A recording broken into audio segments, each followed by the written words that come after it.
سیدنا محمد و صحابہ سیدنا محمد وبارک وسلم علیہ. سورہ یونس رکو نمبر 4 آیت نمبر 37. وما كان هذا القرآن أن يفتر من دون الله ولكن تصديق الذي بين يديه وتفصيل الكتاب لا ريب فيه من رب العالمين. اور یہ قرآن وہ چیز نہیں ہے جو اللہ کی وحی و تعلیم کے بغیر تصنیف کر لیا جائے، بلکہ یہ تو جو کچھ پہلے آ چکا تھا اس کی تصدیق اور الکتاب کی تفصیل ہے. اس میں کوئی شک نہیں کہ یہ فرمان روائی کائنات کی طرف سے ہے. آیت نمبر 37 ہے یہ، یعنی جو کچھ پہلے آ چکا تھا اس کی تصدیق ہے، یعنی القرآن. یعنی ابتدا سے جو اصولی تعلیمات انبیاء علیہ السلام کی معرفت انسان کو بھیجی جاتی رہی ہیں، یہ قرآن ان سے ہٹ کر کوئی نئی چیز نہیں پیش کر رہا ہے بلکہ ان کی تصدیق و توثیق کر رہا ہے. اگر یہ کسی نئے مذہب کے بانی کی ذہنی اپج کا نتیجہ ہوتا تو اس میں ضرور یہ کوشش پائی جاتی کہ پرانی صداقتوں کے ساتھ کچھ اپنا نرالا رنگ بھی ملا کر اپنی شان امتیاز نمایاں کی جائے. الکتاب کی تفصیل ہے، یعنی ان اصولی تعلیمات کو جو تمام کتب آسمانی کا لب لباب ان الکتاب ہے، اس میں پھیلا کر دلائل و شواہد کے ساتھ، تلقین و تفہیم کے ساتھ، تشریح و توضیح کے ساتھ اور عملی حالات پر انطباق کے ساتھ بیان کیا گیا ہے. تو یہ جو قرآن ہے، یہ جو وحی ہے، سلسلہ ہے، یہ آدم سے لے کر شروع ہوا ہے اور اس کا اتمام ہوا ہے رسول اللہ صلی اللہ علیہ وسلم پر. اصولی تعلیمات ایک ہی، یہ جو وحی آتی ہے اللہ کی طرف سے آتی ہے مختلف پیغمبروں پر، اور اس کا اتمام ہوا ہے رسول اللہ صلی اللہ علیہ وسلم پر. اور تمام تعلیمات کا الکتاب ہے، یعنی کوئی ایک کتاب ہوگی. اب یہ آیت متشابہات کے چیپٹر. متشابہات کیا ہے کہ وہ وحی کیا چیز ہے ہم نہیں سمجھ سکتے، ٹھیک ہے نا. فی لوح محفوظ بل ہوا قرآن مجید. فی لوح محفوظ، یہ لوح محفوظ کیا ہے، یہ بھی متشابہات کا ہے. تو ایک کتاب ہے اللہ کی طرف سے، اللہ کے پاس ایک کوئی کتاب ہے، اس میں سے وقتاً فوقتاً اس کی کچھ نہ کچھ حصہ انبیاء کو دیا گیا، اور کی تکمیلی شان اور تکمیلی کتاب جو ہے تکمیل کے ساتھ رسول اللہ صلی اللہ علیہ وسلم پر نازل کی، جس کو ہم کہتے ہیں قرآن. یاسین والقرآن الحکیم، ٹھیک ہے نا. تو یہ کوئی نئی کتاب نہیں ہے، یعنی حضور صلی اللہ علیہ وسلم نے اپنے سے از خود یہ تصنیف نہیں کی، بلکہ اللہ تبارک و تعالی کی طرف سے نازل کردہ ہے.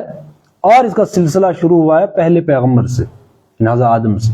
بہت سارے لوگ ایسے بھی ملے ہیں کہ کہہ دیا ہے انہوں نے کہ اسلام کا بانی حضور صلی اللہ علیہ وسلم ہے. خود مسلمان، یہ کوئی وہ نہیں کہ مستشرقین کا یہ وہ دعویٰ ہے، بلکہ ہم نے اپنی سنا ہے ہم نے بھی. تو یہ بہت غلط فہمی ہے کہ حضور صلی اللہ علیہ وسلم اسلام کے بانی ہیں. اسلام کے بانی نہیں ہیں، بلکہ اسلام کے آخری رسول ہیں، آخری نبی ہیں، پیغمبر ہیں. اتمام ہوا الیوم اکملت لکم دینکم واتممت علیکم نعمتی ورضیت لکم الاسلام دینا. تو حضور صلی اللہ علیہ وسلم اتمام ہوا ہے یہ جو اللہ کی طرف سے جو پروگرام دیا گیا تھا آدم کو. آدم علیہ السلام سے پروگرام چلا وحی کا، الکتاب میں سے کچھ نہ کچھ حصہ انبیاء کو دیا گیا، اور وہ تفصیل کے ساتھ، تشریح کے ساتھ، توضیح کے ساتھ، تفہیم کے ساتھ وہ تکمیل تک پہنچا ہے رسول اللہ صلی اللہ علیہ وسلم پر. تو یہ چیز ہے.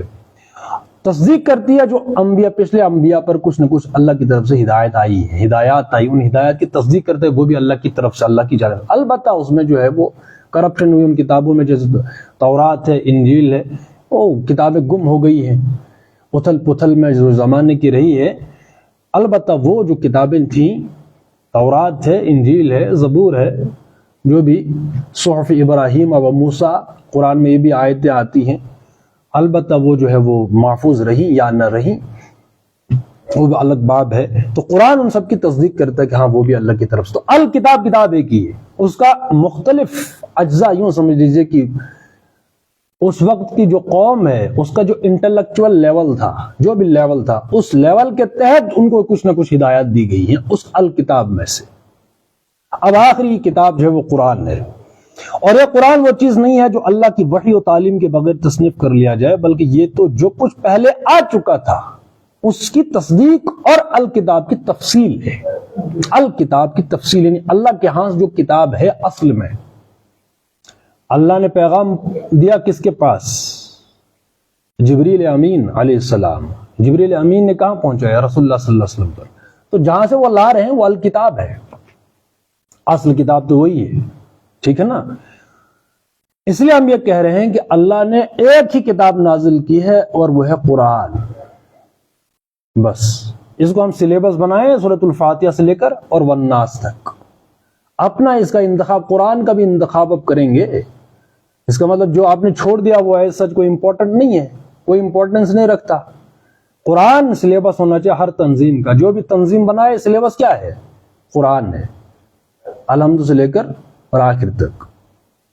آپ اس میں یہ کہیں گے آپ پہلے تو ہم فلاں کتاب پڑھائیں گے اور فلاں کتاب، پھر شوق پیدا ہوگا. مطلب اللہ کو معلوم نہیں تھا کہ لوگ کیسے آئیں گے اللہ کی طرف. انہوں نے تو ایک ہی کتاب نازل کی، یہی تو معجزہ ہے. اس کا معجزہ کا انکار کر رہے ہیں آپ کہ قرآن میں ایسا کوئی کشش نہیں ہے، ہم پہلے کوئی اور کتاب تصنیف کر لیں، لوگوں کو شوق ہوگا، پھر یہ پڑھائیں گے، پھر وہ پڑھائیں گے، پھر یہ پڑھائیں گے. کوئی پڑھائیں گے نہیں، ایک ہی قرآن ہی پڑھائیں گے. کسی نے گرامر پڑھانا ہے تو پڑھائیے، الف لام میم ذالک الکتاب لا ریب فیہ ھدی للمتقین. تو کیا کون سا گرامر ہے؟ تو پڑھاتے رہیے. تو قرآن جو ہے معجزہ اس حوالے سے کہ اس میں ہر زمانے میں، ہر زمانے کے جو لوگ ہوں گے، ہر دور کے لوگ، ان کو اپنی طرف کھینچے گا. ایک ہی کتاب اللہ نے نازل کی ہے، وہ زمانے میں معزز سے مسلمان ہو کر، اور تم خوار ہوئے تارک قرآن ہو کر. جب ہم نے ترک کر دیا قرآن تو یوں ذلیل و خوار ہو گئے. اسی قرآن کے ذریعے سے بہت سی قومیں اونچی اوپر اٹھتی ہیں، اور اسی قرآن کے ذریعے سے بہت سی قومیں وہ نیچے کو جاتی ہیں، ذلیل ہو جاتی ہیں. جو اس قرآن کو چھوڑے. ابھی حدیث حضرت عمر رضی اللہ عنہ سے، یہ وہ جو آیت تھے، نبی جو ہے حضور صلی اللہ علیہ وسلم شکوہ کریں گے کہ یہ وہ قوم تھی میری جس نے قرآن کو چھوڑ رکھا تھا. ارأیت من اتخذ، نہیں، وہ جو دوسری آیت ہے، یا رب ان قوم اتخذوا هذا القرآن مہجورا، مہجور چھوڑ دیا تھا. ٹھیک ہے. تو ذلت اور خواری کا جو سبب ہے وہ ہے قرآن چھوڑنا. کوئی رواج نہیں ہے. ٹیوشن سینٹر کھلے ہیں، قرآن تفسیر کوئی ٹیوشن سینٹر نہیں ہے، تفسیر کا کوئی سینٹر نہیں ہے، حدیث کا کوئی نہیں ہے، فقہ کا کوئی سینٹر نہیں آج تک. ہاں ابلی فلمی قاعدہ پڑھائیں گے، تختی نمبر 1 اور 2، وہ اللہ خیر صلی اللہ، اور زبانی روانی آج یہ ناظرہ پڑھ رہا، ماشاء اللہ سبحان اللہ کیا بات ہے. اور بھائی ہم عربی نہیں ہیں، عجمی ہیں. مفسرین نے، مترجمین نے اتنی محنتیں کی ہیں، وہ ترجمے کیوں لکھے، تفسیریں کیوں لکھی ہیں؟ انہوں نے گرامر کا پاس اور لحاظ، اس کی رعایت کرتے ہوئے ترجمے کیے ہیں. جو بھی مفسرین اور مترجمین گزرے ہیں جنہیں ترجمے کیوں کیے ہمارے لیے. اب ہم بچوں کو کیا پڑھا رہے ہیں؟ روانی. پھر کرا رہے ہیں قرات کے کورس اور پھر مقابلے. اتا پتہ کچھ نہیں ہے. جہاں میں فرسٹ پوزیشن لے رہا ہوں قرات میں، لیکن مجھے کچھ اتا پتہ نہیں کہ بھائی اللہ مجھے کہ میں پڑھ کیا رہا ہوں. تو اتنا ظلم ہم نے کیا اس کو کتاب کے ساتھ. لیکن اگر واٹس ایپ پہ یا کسی اور جو ہے آپ کو میل آ جائے یا ٹویٹر پر کچھ بھی یا کوئی خط آ جائے تو دوڑے دوڑے بھاگ کر جاتے ہیں کہ بھائی کسی نے کوئی پیغام بھیجا، اللہ کا واسطہ ہے، یہ زبان میری سمجھ میں نہیں آتا، مجھے بتاؤ، کہیں ایسا نہ ہو میرا نقصان ہو جائے.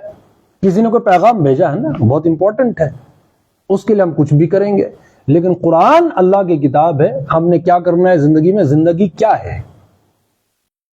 خودی کیا ہے؟ تلوار ہے. یہ موجود نفس کیا ہے؟ تلوار ہے. اور خودی کیا ہے؟ تلوار کی دھار ہے. لیکن یہ دھار، یہ وجود، یہ خودی، یہ قرآن میں بتاتا، لیکن ہم نے اس کا کوئی اہتمام نہیں کیا. ہاں ابلی اور فلمی کے بعد جو ہم نے امپارا پڑھا اور یہ پڑھا ناظرہ قرآن، اس کے علاوہ اللہ خیر صلی اللہ 4-5 سال جو ہے وہ. تو خیر ضرورت اس بات کی ہے کہ ہم قرآن پڑھیں. بس اللہ نے ایک ہی دلیل کیا ہے؟ اللہ نے ایک کتاب بھیجی ہے، بات ختم. اگر اس میں کوئی اور کتاب کی ضرورت ہوتی ان قرآن کی طرف آنے سے پہلے کہ ہم کو شوق پیدا کرتے، تو پھر اللہ سے پوچھے نا، وہ تھوڑی ہمت کریں آپ کہ یہ بات تو فلاں مولوی صاحب کو یا فلاں مفسر کو یا فلاں سکالر کو بات سمجھ آ گئی، نعوذ باللہ اللہ کو نہیں سمجھ آئی. اس کا مطلب یہی ہے کہ اللہ نے ایک ہی کتاب دی، اب ہم اس کے ساتھ ایڈیشن کر رہے ہیں. نہیں، پہلے آپ قرآن سے پہلے فلاں کتاب پڑھو، پھر پڑھو. یہ حضور صلی اللہ علیہ وسلم کوئی گرامر نہیں پڑھایا، ہاں یہ ہے عربی کا ترجمہ کرنے کے لیے اگر کسی نے عربی کا ترجمہ کرنا ہو تو گرامر کی ضرورت پڑتی ہے، اسپیشلائزیشن ہوتی ہے، اسپیشلسٹ بننا ہے، ٹرانسلیٹر بننا ہے، مترجم بننا ہے، تو اس کے لیے ضروری ہے۔ باقی جو قرآن کا مطلوب ہے، اس کا جو مقصود ہے، اس کا جو موضوع ہے، وہ انسان کی ہدایت ہے۔ تو ہدایت تو بقول ڈاکٹر اسحاق صاحب کے اوپر تیر رہی ہے۔ اس کی ہدایت سب لے سکتے ہیں، ایک سائنٹسٹ بھی لے سکتا ہے، ایک عام بندہ بھی لے سکتا ہے، پی ایچ ڈی والا بھی لے سکتا ہے، وہ 8th پاس بھی لے سکتا ہے، ایک ان پڑھ بھی لے سکتا ہے۔ ہدایت ان پڑھ کو آپ گرامر پڑھائیں گے؟ یا پاسبل ہے کہ پوری دنیا کے لوگ جو ہے وہ گرامر پڑھیں گے پہلے پھر جو ہے وہ قرآن پڑھیں گے؟ ایسا تو ہے نہیں۔ یا ہر بندے نے مفسر بننا ہے؟ بھائی ہدایت ہے، اب ہم پڑھ رہے ہیں بھائی مفسر، جو عربی آتی ہے تو ٹھیک ہے، عربی اگر سمجھ آتی ہے تو عربی ہم تفسیر کر سکتے ہیں۔ عربی نہیں ہے اردو تو آتی ہے، اس لیے ہم کہتے ہیں اردو جو ہے بر صغیر میں، بلکہ بر عظیم، یہاں کے جو میجورٹی جو لوگوں کی ہے وہ اردو جاننے والی ہے۔ اردو میں اکثر بھی ہمارا جو لٹریچر ہے، جو تفسیریں ہیں، جو احادیث ہے، جو فقہ ہے، وہ اردو میں ہے، جو ٹرانسلیشن ہوا ہے۔ اس لیے اردو جو پڑھنا جو ہے فرض ہے مسلمان کے لیے۔ یہاں کا جو میں بر عظیم کی بات کر رہا ہوں، یعنی جس کو ہم کہہ رہے تھے بر صغیر، اردو میں لٹریچر ہے نا اکثر و بیشتر، انگلش میں تو ہے نہیں۔ آپ کوئی کہ کیوں نہیں ہے؟ میرے پاس وہ کتاب ہے، ایک کتاب ہے، بہت سارا ہے، میں معلوم ہے، لیکن اکثر و بیشتر پہلے یا تو فارسی میں تھا یا تو اردو میں تھا، یا تو اردو میں ہے ابھی، اکثر کی میں بات کر رہا ہوں، میکسیمم، ٹھیک ہے۔ تو اس لیے ہم اس کا ترجمہ پڑھیں۔ اتنا تو پڑھ سکتے ہیں کہ ہم قرآن پڑھ سکتے ہیں، جیسے ہم قل اللہ یہدی للحق افمن یہدی للحق احق ان یتبع اما اللہ یہدی الا ان یہدی۔ اس طریقے سے ٹوٹا پھوٹا ہم پڑھ سکتے ہیں نا۔ اب کو تمہیں پڑھنا نہیں آتا، بھائی پڑھنا ہمیں کوئی مقابلہ تھوڑی نہیں جیتنا ہے۔ اس کا جو مطلوب ہے وہ ہے ہدایت، اس کا آپ ترجمہ پڑھیں گے تو کہو وہ صرف اللہ ہے جو حق کی طرف رہنمائی کرتا ہے۔ بات سمجھ آ گئی؟ اب پھر بھلا بتاؤ، جو حق کی طرف رہنمائی کرتا ہے وہ اس کا زیادہ مستحق ہے کہ اس کی پیروی کی جائے، یا وہ جو خود راہ نہیں پاتا الا کہ اس کی رہنمائی کی جائے؟ اب اس کی ترجمانی جو ہم نے عربی میں پڑھا، تو یہ تو سمجھ آ رہا ہے نا ہمیں، تو بس یہ جو ہے وہ پڑھنے کی چیز ہے۔ تو حقیقت یہ ہے کہ ان میں سے اکثر لوگ اور یہ قرآن وہ چیز نہیں ہے جو اللہ کی وحی و تعلیم کے بغیر تصنیف کر لیا جائے، بلکہ یہ تو جو کچھ پہلے آ چکا تھا اس کی تصدیق اور الکتاب کی تفصیل ہے۔ اس میں کوئی شک نہیں کہ یہ فرما روائے کائنات کی طرف سے، اس میں کوئی شک نہیں ہے۔ اب پہلے سورہ بقرہ میں کیا گیا ہے؟ ذالک الکتاب لا ریب فی، اس میں کوئی شک و شبہ کی گنجائش نہیں ہے۔ تو اس میں کوئی شک نہیں ہے کہ یہ کس کی طرف سے ہے؟ فرما روائے کائنات کی طرف سے۔ اس کا زبر زیر جو ہے وہ چینج نہیں ہوا قرآن کا۔ ہاں تفسیروں میں ترجمے میں ہو سکتی ہے چینج، لیکن اس کا جو ٹیکسٹ ہے قرآن کا اس کا بدلنا جو ہے وہ ممکن نہیں ہے، بلکہ محال مطلق ہے۔ اس کی ذمہ داری انا نحن نزلنا الذکر وانا لہ لحافظون، اس کی ذمہ داری ہے۔ کس نے لی ہے حفاظت؟ وہ اللہ نے خود لی ہے۔ اب آیت نمبر 38، کیا یہ لوگ کہتے ہیں کہ پیغمبر صلی اللہ علیہ وسلم نے اسے خود تصنیف کر لیا ہے؟ کہو اگر تم اپنے اس الزام میں سچے ہو تو ایک سورت اس جیسی تصنیف کر لاؤ۔ اب یہ چیلنج کتنے کا ہے؟ ایک سورت کا، اور ایک خدا کو چھوڑ کر جس کو بلا سکتے ہو مدد کے لیے بلا لو۔ اب یہ ہے لٹریری اور اس کا جو ادب ہے قرآن کا، ٹھیک ہے نا، اس میں چیلنج ہے۔ ہر دور میں کوئی نہ کوئی ذوق رہا ہے۔ موسیٰ علیہ السلام کے زمانے میں شاعری کا تھا، جادوگری کا، اس میں وہ مقابلے ہوئے۔ حضور صلی اللہ علیہ وسلم کے زمانے میں جب آتے وہاں شاعری کا اور لٹریچر کا بڑا زور و شور تھا۔ وہاں عکاظ کا ایک میلہ ہوتا تھا، سبع معلقہ، وہاں جس بھی وہ اس میں مقابلے ہوتے تھے، قصیدے پڑھے جاتے تھے، شاعری ہوتی تھی، تو جو بھی جو ہے وہ اس میں اس کو پھر انعام دیا جاتا یا ٹائٹل دیا جاتا ملک الشعراء، تو اس کو یہ ٹائٹل ملتا تھا، اور اس کا وہ کلام جو ہے وہ سونے کی اس سے جو ہے لٹکا دیا جاتا تھا خانے کعبے پر، اس کی دیوار پر، کہ اب یہ جو ہے وہ شاعر ہے، ماننے تمام شعراء کا بادشاہ، ملک الشعراء۔ تو ایک تھا ذوق تھا لٹریچر کا، لوگ شاعری کرتے تھے۔ تو قرآن نے اس وقت بھی چیلنج کیا اللہ نے، کیا تم ادب کے ماہرین ہو؟ تو چلو ایک صورت جیسے قرآن کی ایک صورت ہے، اس جیسی ایک صورت بنا کر لاؤ، اور جو جس کو مدد کے لیے بلا سکتے ہو بلاؤ، چیلنج ہے۔ لیکن انہیں ہاتھ کھڑے کر دیا کہ نہیں، وہی اقبال نے جو کہا کہ ان کتابیں نیست، وہ انہیں لوگوں کی آواز تھی، یہ ان کتابیں نیست چیزیں دیگر است، یہ شاعری وائری نہیں ہے بلکہ کچھ اور ہے، شاعری ہوتی تو ہم ابھی بنا کر دیتے۔ یہ جو مالک سبع معلقہ ہیں، یہ جو جتنے بھی ٹاپ موسٹ اس وقت کے شعراء تھے جن کے کلام کو لٹکایا خانہ کعبے کی دیوار کے ساتھ، وہ نہیں لکھ سکتے تھے اگر یہ شاعری ہوتی، عام کتاب ہوتی۔ جیسے موسیٰ علیہ السلام کے زمانے میں ایسا ہی ہوا، جب انہوں نے جو اپنے سانپ ڈالے، پھر موسیٰ علیہ السلام کی جو عصا تھا وہ سانپ بنا۔ جو ماہرین تھے جادوگر، جادو کے جو ماہرین تھے، انہوں نے بھانپ لیا کہ یہ جادو وادو نہیں ہے، کچھ اور ہے۔ بھائی اللہ کی طرف سے اللہ کے خلاف یہ کھلا چیلنج تھا کہ اللہ کے خلاف آپ لڑائی کر رہے ہیں۔ یہی بات انہوں نے کی کہ کیونکہ ہر چیز کا جو ماہر ہوتا ہے، کسی بھی چیز کا ماہر ہوتا ہے، وہی اس چیز کو پہچانتا ہے۔ اب وہاں اس وقت ان لوگوں نے سمجھا، فرعون نے سمجھا، کسی اور نے سمجھا، ان لوگوں نے سمجھا کہ یہ شاید جادو ہے، تو جادو کا تو جادو ہوتا ہے، کتنا ہی بڑا ماہر ہو۔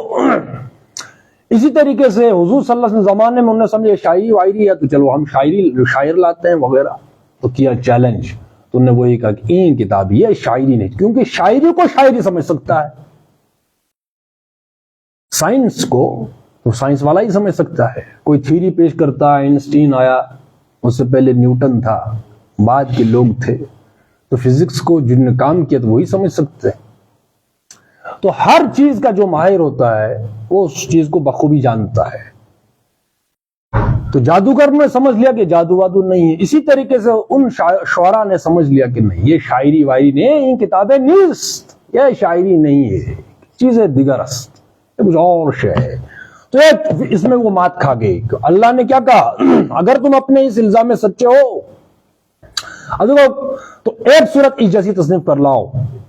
اب دیکھو اس میں جو ہے قرآن، اب اس میں شاعری ہے کہ یہ نثر ہے، پوئٹری ہے، کیا ہے؟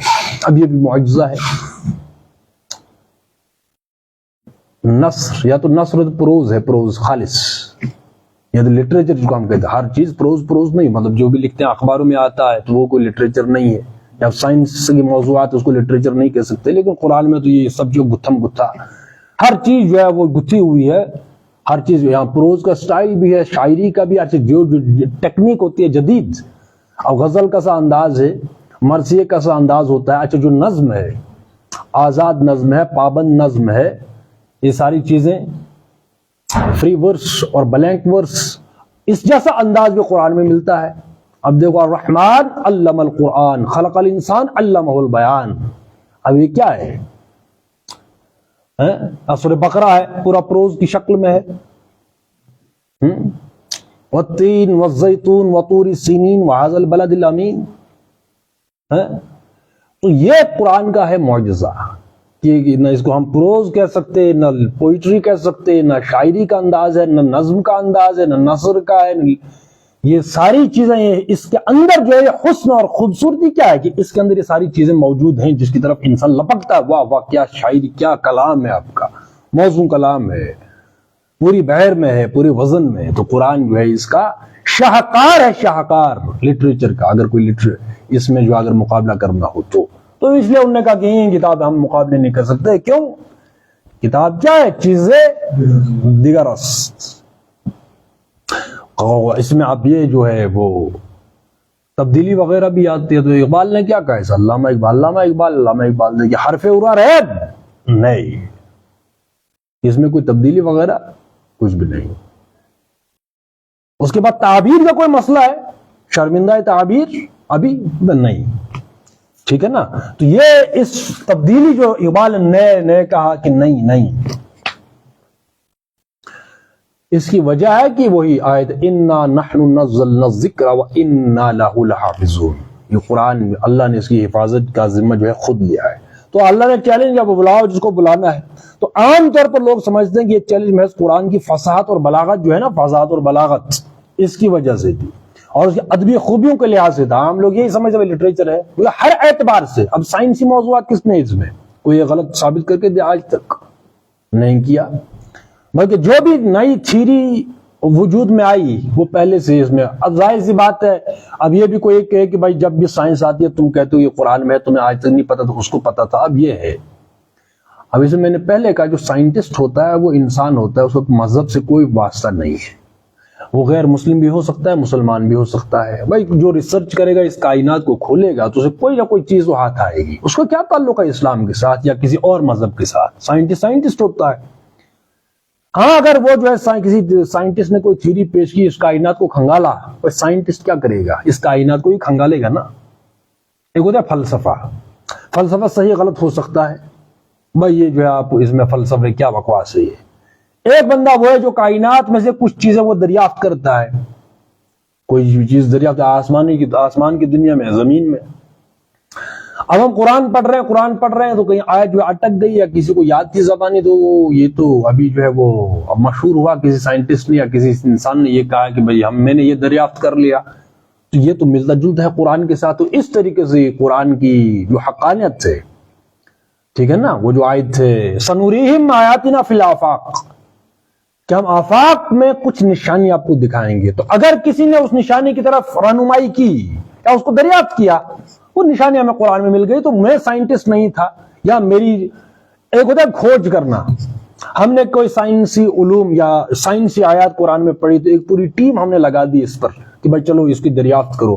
تو دریافت کرتے کرتے ان کو نہ ملا, کسی اور کو مل گیا وہ چیز. اب یہ بھی ہو سکتا ہے بھائی ذہانت ہوتی ہے اپنی اپنی, تحقیق کی ذہانت, ذہن ہر کسی کے پاس نہیں ہوتا, لٹریچر لکھنے کا وہ ذہن کسی کے پاس, ہر کسی کے پاس نہیں ہوتا.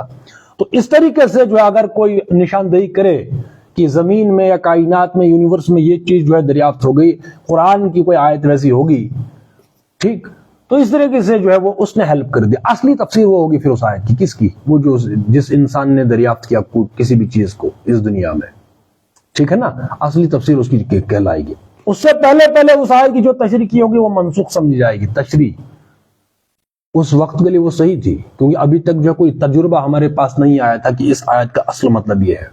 ہو سکتا ہے آنے والے کل میں وہ تھیوری بھی کینسل ہو جائے, کوئی اور اس سے بہتر آ جائے.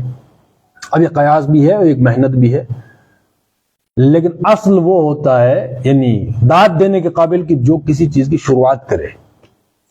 اب اس کو ہم نہیں کہہ سکتے بھائی تو گمراہ تھا, تو نے کیا بکواس کی تھی. بھائی بکواس نہیں تھی, اس نے تو کم سے کم راستہ تو کھولا, ٹھیک ہے. تو صرف یہ نہیں, اس اعتبار سے فصاحت اور بلاغت اور ادبی زاویے سے چیلنج نہیں تھا, بلکہ اعجاز قرآن پر جس انداز سے بحثیں کی گئی ہیں اس سے یہ غلط فہمی پیدا ہونے کچھ بعید بھی نہیں ہے. مطلب قرآن لوگوں نے اعجاز قرآن کے جو پہلو کھولے ہیں, اور جتنے کھولے ہیں, یعنی جو لیول تھا ان کا, اس لیول سے یہ غلط فہمی کوئی دور کی بات بھی نہیں تھی. ایسی غلط فہمیاں ہو ہی جاتی ہیں. اب میرا جیسا انسان جو ہے وہ اعجاز قرآن کھولنے بیٹھے فار ایگزامپل, تو لوگوں کو غلط فہمیاں تو ہو ہی جاتی ہیں. بھائی جو جتنا ذہن ہوگا کسی کا اتنا اس لیول کی تشریح کرے گا نا. تو جو تشریحات ہوئی ہیں تو ان سے غلط فہمیاں جو ہے وہ پیدا ہونا وہ دور نہیں تھا. لیکن قرآن کا مقام اس سے بلند تر ہے کہ وہ اپنی یکتائی اور بے نظیری کے دعوے کی بنیاد محض اپنے لفظی محاسن پر رکھے. بلا شبہ قرآن اپنی زبان کے لحاظ سے بھی لاجواب ہے, یعنی جو زبان ہے اس کی, مگر اصل چیز جس کی بنا پر یہ کہا گیا کہ انسانی دماغ ایسی کتاب تصنیف نہیں کر سکتا, اس کے مضامین اور اس کی تعلیمات ہیں. دیکھو بھائی زبان نہیں ہوتی, فار ایگزامپل کسی نے کوئی شعر کہا, الفاظ اس کے بہت صحیح ہو سکتے ہیں, صرف الفاظ, لیکن میننگ نہ ہو تو وہ مر جاتا ہے آپ سے آپ. اس لیے الفاظ بھی ضروری ہیں, اور اس سے بہتر جو ہے اسے کہیں زیادہ میننگ جو ہے میننگ اور الفاظ ایک دوسرے کے ساتھ یوں سمجھ لے جائیں کہ سکے کے دو پہلو جیسے ہوتے ہیں. جیسے شیر و شکر ہوتا ہے, شیر و شکر ایسا گل مل جانا چاہیے کہ اس کی جو دوئی ہے دوئی وہ محال مطلق, ان میننگ اور ورڈز, الفاظ اور معنی دونوں اعتبار سے. لیکن اس میں جو تعلیمات ہیں وہی میں نے کہا کہ اگر کسی کے الفاظ میں ہی زور ہو, میننگ نہ ہو, تو وہ مر جائے گا. 1 دن چلے گا, 2 دن چلے گا, 1 مہینے حکومت کر سکتا ہے وہ لفظ, وہ شعر 1 سال تک, لیکن میننگ نہ ہو تو آپ سے آپ مر جائے گا نا. ہاں یہ کہہ سکتا ہوں الفاظ اس میں بہت اچھے ہیں لیکن اس کا کوئی میننگ کیا کریں اس کا. تو اصل جو چیلنج ہے وہ ہے اس کے مضامین کا جو قرآن میں اور تعلیمات کا. اس میں اعجاز کے جو پہلو ہیں اور جن وجوہ سے ان کا من جانب اللہ ہونا یقینی اور انسان کے ایسی تصنیف پر قادر ہونا غیر ممکن ہے، ان کو خود قرآن میں مختلف مواقع پر بیان کیا گیا ہے. اور ہم ایسے تمام مقامات کی تشریح پہلے بھی کرتے رہے اور آئندہ بھی کریں گے، اس لیے یہاں بخوف طوال اس بحث حساب. تو یہ تشریح کے لیے اور جو ہم پڑھ سکتے ہیں اس کا سورہ ہود ہے، سورہ طور حاشیہ نمبر 26 اور 27. اس میں بھی قرآن کی یہ جو ہے یہ جو موضوع ہے اس کو چھیڑا گیا ہے اس پر.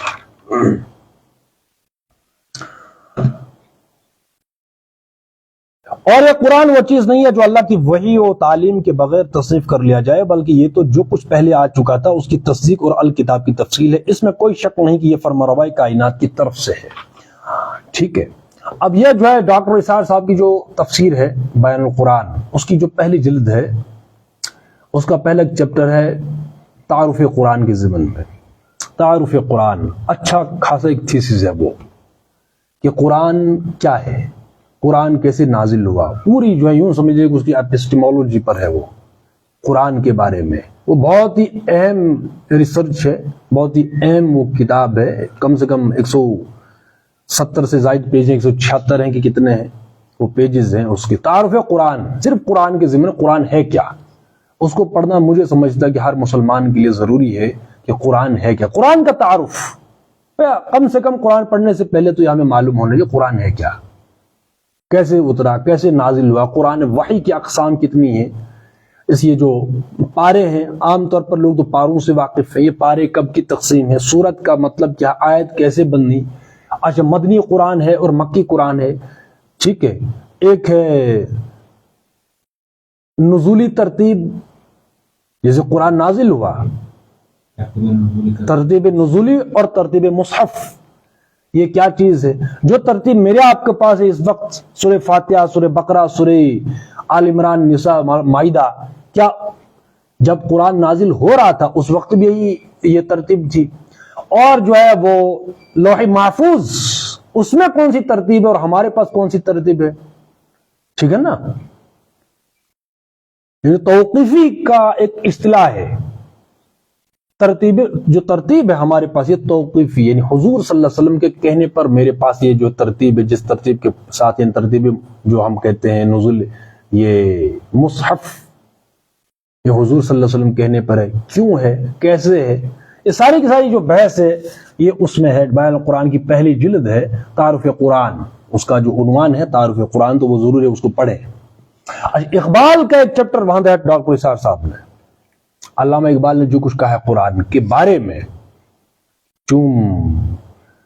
جب قرآن جو ہے چون بجان در رف جان دیگر شود، جان چون دیگر شد جہان دیگر شود.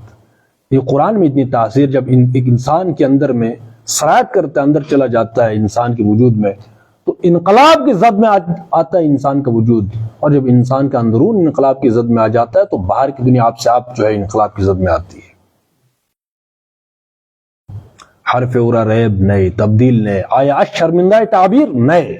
تو یہ سارے اشعار جو ہے ڈاکٹر اسحاق صاحب نے اس میں وہ ترتیب دی ہے، ترتیب کے ساتھ لکھے ہیں، تو وہ بہت عمدہ ہے. اچھا احادیث کے بارے میں قرآن جو ہے لا تنقضی عجائبہ، جو ہم بار بار کہ قرآن کے اس میں عجائبات یہ کبھی ختم نہ ہوں گے. قاری جو ہے پڑھنے والا، وہ قاری صاحب نہیں جو کہیں سے فارغ آیا، قاری ہوتے پڑھنے والا. قاری نظر آتا ہے حقیقت میں ہے قرآن، قاری پڑھنے والا. تو قاری اس میں جو ہے کبھی جو ہے وہ تھکن محسوس نہیں ہوگے، سیر نہیں ہوں گے. غور و فکر کرنے والے کی بھی کبھی سیر نہیں ہوگے. آج تک جو ہے وہ تفسیریں لکھی جا رہی ہیں، عجائبات کھلتے چلے جا رہے ہیں کہ نہیں. کچھ لوگوں کا تو ان کا اپنا معاملہ ہے، بیچاروں پر ترس آتا ہے کہ وہ جو کہتے ہیں کہ نہیں یہ بزرگوں نے کہہ دیا ہے، بس مطلب بزرگوں نے کہہ دیا تو اب کیا ہے، تو وہ ان کا اپنا ہے. تو ورنہ تفسیر لا تنقضی عجائبہ، اس کے عجائبات کبھی ختم نہیں ہوں گے. تو ان لوگوں کو چھوڑ دیں. اس سنا ہے وہ جو کچھ قلندروں کو پوچھا جا رہا تھا کہ بھئی صبح کے فجر کی برکتیں کتنی ہیں، تو 2 بزرگ تھے. وہ کون سے بزرگ؟ انورٹڈ کاماز میں وہ والے کہ وہ نبوت ہے مسلمان کے لیے برگ حشیش والے بزرگ. انہوں نے کہا کہ بھائی فجر میں کتنی رکعتیں ہیں؟ انہوں نے کہا کہ بھائی 4 ہیں. بولتے کون کون سے؟ بولتے نہیں یہ میرے ساتھ دوسرے بزرگ بیٹھے ہیں تو ان سے پوچھئے. اب دوسرے اس بزرگ سے پوچھ رہا ہے وہ کہ بھائی بتاؤ یہ فجر میں کتنی رکعت ہے؟ بولتے 4. بولتے کون کون سی؟ بولتے 2 سنتیں اور 2 نفل. اب پھر سے پوچھ رہا اس کو دوسرے کو. بولتے یہ صحیح بتا رہا ہے. بولتا جو بزرگوں نے فرما دیا وہ صحیح ہے.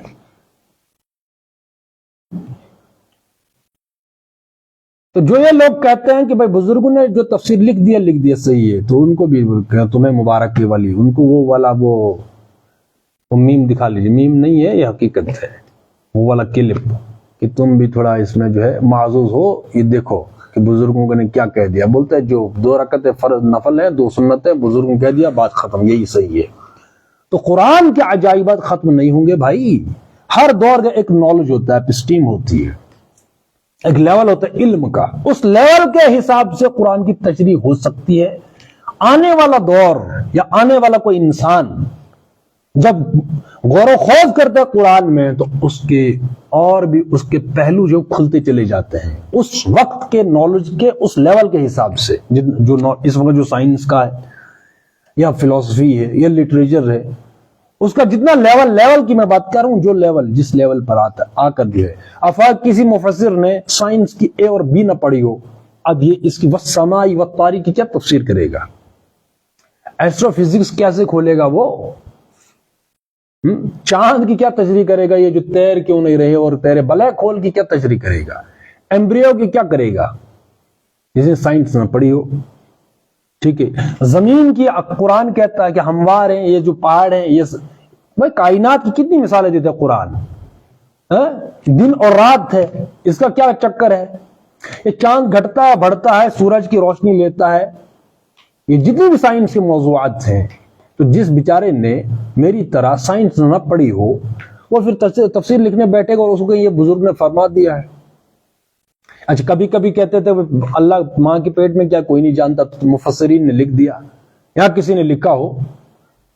سنا تو ہم نے بھی ہے کہ جو ہے وہ تقریروں میں کہتے تھے کہ ماں کے پیٹ میں بچہ ہے کہ بیٹا ہے کہ بیٹی کوئی نہیں جانتا. اب تو پتہ چل رہا ہے نا.